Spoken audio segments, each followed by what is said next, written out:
Hey guys, we're going to look at a very important topic, forces and free body diagrams today. The reason that they're so important is because they carry a whole bunch of marks. And great news is that a lot of those marks are actually very easy to get. We have at Excel this thing called lowest hanging fruit, which you can watch the video if you like. But basically it means that in the fruit tree of your exam, if there were fruits all over the place, some of them are easier to get than the others because they're at the bottom of the tree and you can just stand on the ground and pluck the apples or the oranges or whatever they might be, rather than that one right at the top of the tree. So the lowest hanging fruit questions are often the ones that you must mop up, make sure that you get them. They're the ones that can help you get those basic marks, and that will help you get over the pass mark. Right, so free body diagrams, there's going to be two of them. One in question 2 and one in question 5, almost every single time. So question 2 is about forces and Newton's laws. Question 5 is about work, energy, power. Now, both of them are very likely to ask you to draw a fully labeled free body diagram. Altogether, that's going to be about 7 marks, which is about 5% of your physics paper. Not only that, but once you've done the free body diagrams, that is going to unlock your ability to be able to do the rest of the question, which will be about another 20 or 30 marks altogether when you put it all in. So that's 20 to 25% of your physics paper wrapped up in this whole section of forces and free body diagrams. And some of them very easy to get. So what we're going to do today to get our heads around how to do them is just look at a few examples. Okay. Example number 1. Sipo pulls his toy cart along a smooth surface with a force of 20 newtons at an angle of 30 degrees to the horizontal. Now, in each of these scenarios that we're going to go through, the question is going to be draw a free body diagram, or fully labeled free body diagram. So as always, just read through the question again, make sure that we're understanding it. Sipo pulls is quite an important word, so it's different to a push. Along a smooth surface. What does smooth mean? Smooth means that there's no friction. Okay, important fact there. With a force of 20 newtons at an angle of 30 degrees to the horizontal.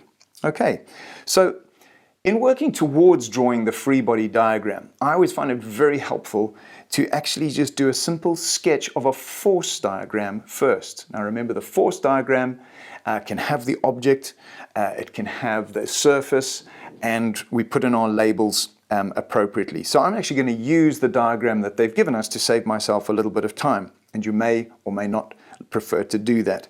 So using the diagram, we've got Sipo pulling his toy along, so I'm going to put an arrow there, he's pulling it along that way, and I'm going to call that the applied force for Sipo, okay?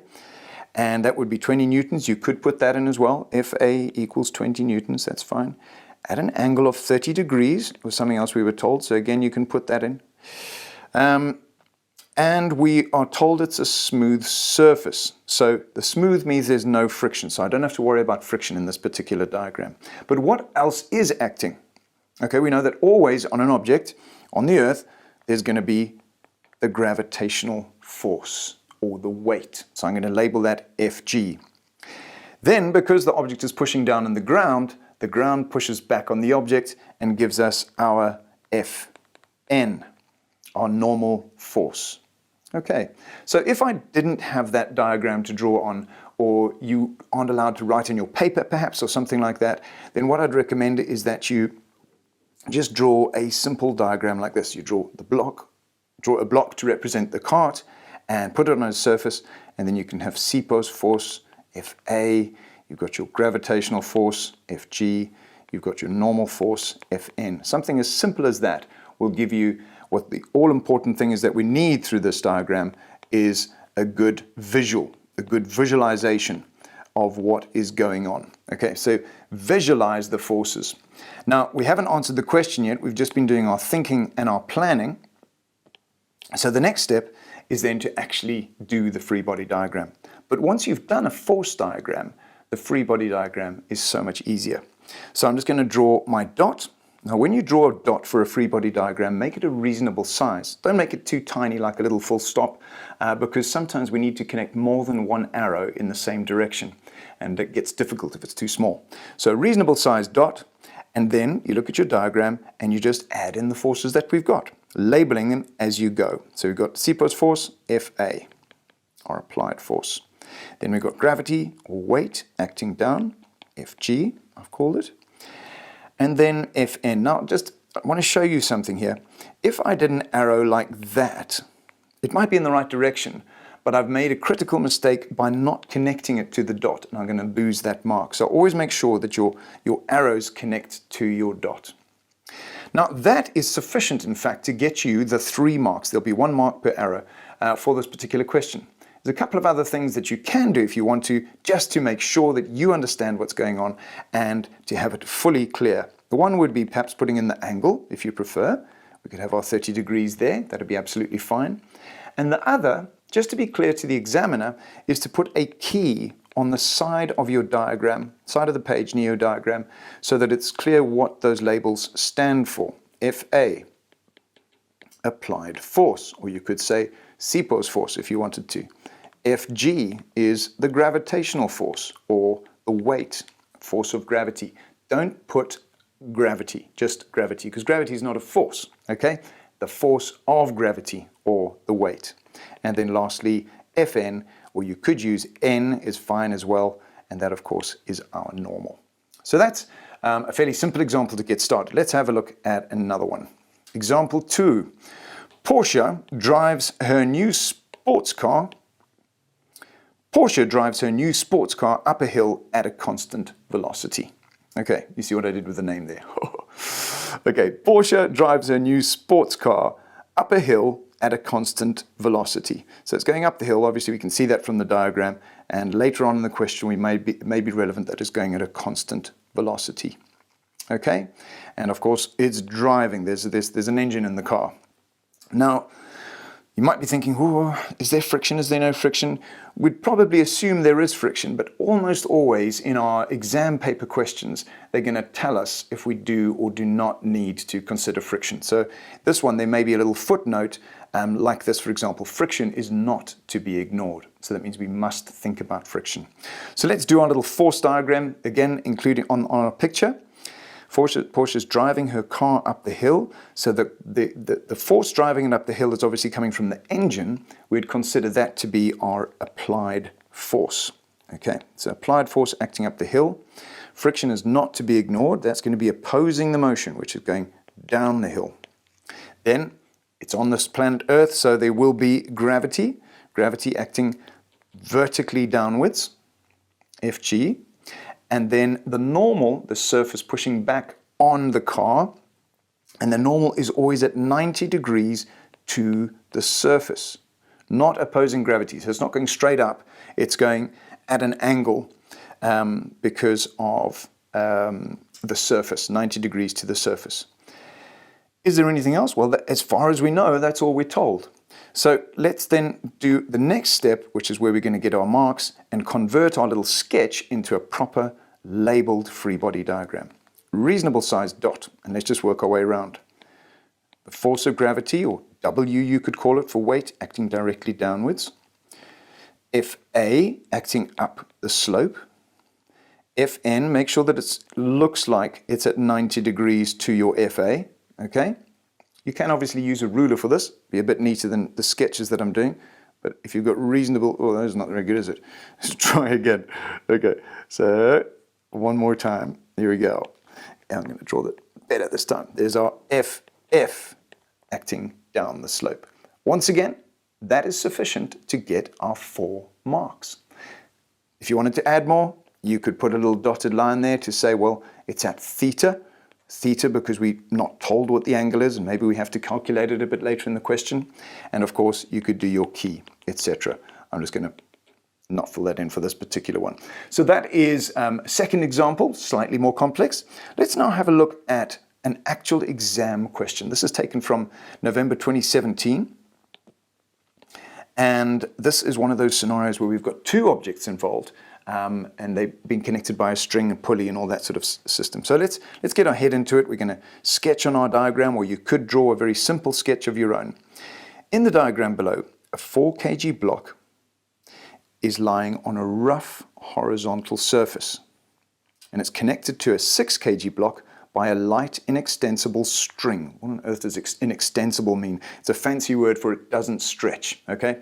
So in other words, as soon as one block starts moving, the other one is going to move. And that's passing over a light, frictionless pulley. In other words, we can ignore the pulley, it's just connecting the two. Initially, the blocks are held at rest. Now, I haven't shown you the rest of the question yet, but at this point you might think, okay, let's quickly think through, well, what forces are acting on both of them, because we're going to need it at some point in the question. So doing the little trick of sketching on the diagram, or doing our own little sketch, let's start with the 6 kg. A 6 kg we know is going to have gravity acting on it, gravity acting straight down, so that's our Fg. What's stopping it from rushing downwards at the speed of gravity, or at the rate of acceleration due to gravity, is obviously the string. And the string is acting vertically upwards. That is the tension. Now, remember that tension is a specific word that we use for a pulling force, or a force that is usually between two objects held by a rope or a string or something along those lines. So tension doesn't just mean any applied force. Tension is specifically for strings and ropes and things. Okay, you could call that T, or you could call it Ft, whichever you prefer. And there we go. Anything else?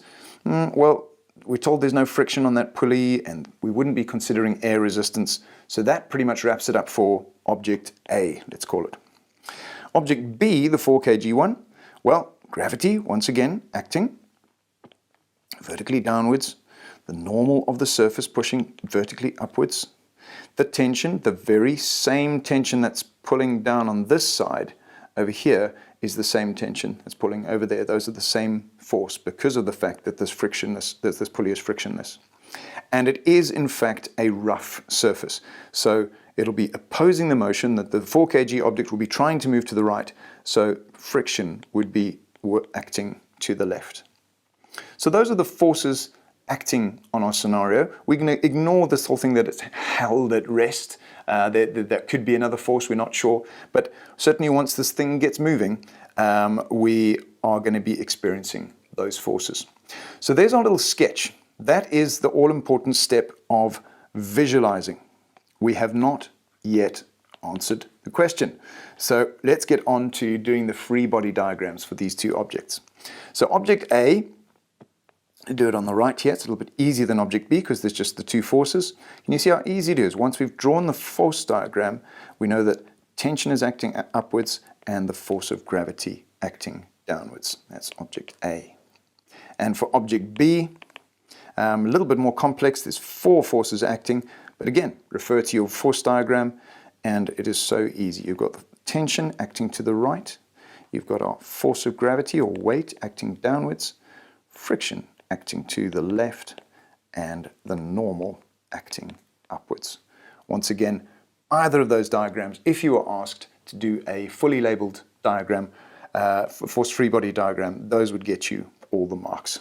Okay, so remember that these diagrams are important to then unlock the ability to do the rest of the questions, because we would then take these diagrams and get into the algebra and equations and calculations and so on.